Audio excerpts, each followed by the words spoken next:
Je m'appelle Henri Fontaine, j'ai 68 ans, originaire de Ferrières-la-Grande, où j'ai vécu la plus grande partie de mon enfance et où je suis revenu après la retraite. Le témoignage que je vais apporter à propos de cette cheminée d'usine n'est pas celle d'un ancien ouvrier, puisque l'usine a fermé il y a très très longtemps, mais celle de quelqu'un qui s'est intéressé à l'histoire des lieux. À défaut de témoins directs, je me suis renseigné dans le livre d'un historien de Ferrières qui s'appelle Louis Luteau et qui a écrit l'histoire de la commune en 1906. Cette cheminée d'usine est la dernière de toutes celles qui existaient à Ferrières et qui s'élevaient dans le ciel. Il y avait, à une certaine époque, beaucoup d'usines. Les usines de Ferrières étaient les plus anciennes de la région du Nord. L'industrie métallurgique à Ferrières a commencé dès le XVIIIe siècle. Cette cheminée est implantée sur les lieux d'une ancienne annexe de la manufacture d'armes de Maubeuge. Cette manufacture d'armes avait été créée en 1701 par M. Darret, qui était originaire de Liège. Et en 1715, la manufacture d'armes de Maubeuge n'avait plus assez de locaux pour la fabrication des armes et s'est donc délocalisée à Ferrières.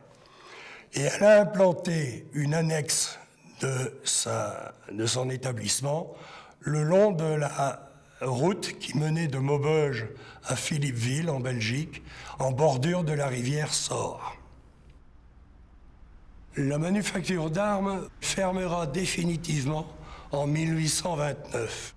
C'est une catastrophe un peu pour Ferrières. Elle employait beaucoup de Ferriérois. Et la prospérité du village dépendait beaucoup de la manufacture d'armes. Quelques années après, fin 1829 et début 1830, M. Pierre-François Dumont construit 2 hauts fourneaux. Ces hauts fourneaux vont fournir de la fonte que M. Pierre-François Dumont voulait transformer lui-même. Et c'est ainsi qu'il va construire 2 usines, l'usine d'en haut, l'usine d'en bas.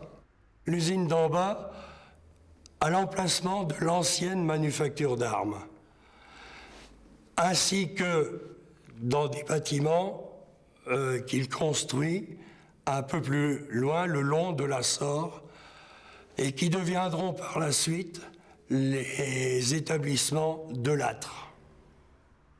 En 1868, les hauts fourneaux de M. Dumont vont péricliter et vont s'arrêter. Les usines vont se transformer. L'usine d'en bas, les nouveaux locaux construits par M. Dumont, vont s'agrandir de plus en plus au fil des années. L'usine d'en haut va être reprise par M. Le Saffre, qui va y développer des laminoirs et donner une usine métallurgique importante à Ferrières, puisque cette usine, qui fermera dans les années 2000, comptera jusqu'à presque 3000 ouvriers, avec les ouvriers travaillant à l'extérieur.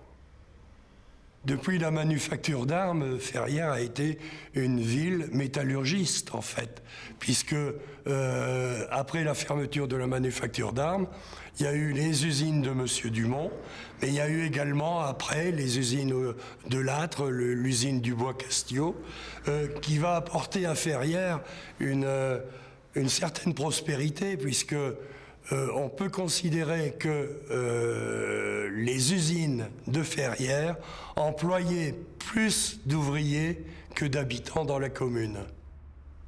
La cheminée, eh bien, elle ne fume plus depuis que l'usine de M. Dumont n'a plus été employée. Les établissements de Lattre vont continuer à fonctionner jusque dans les années 1980.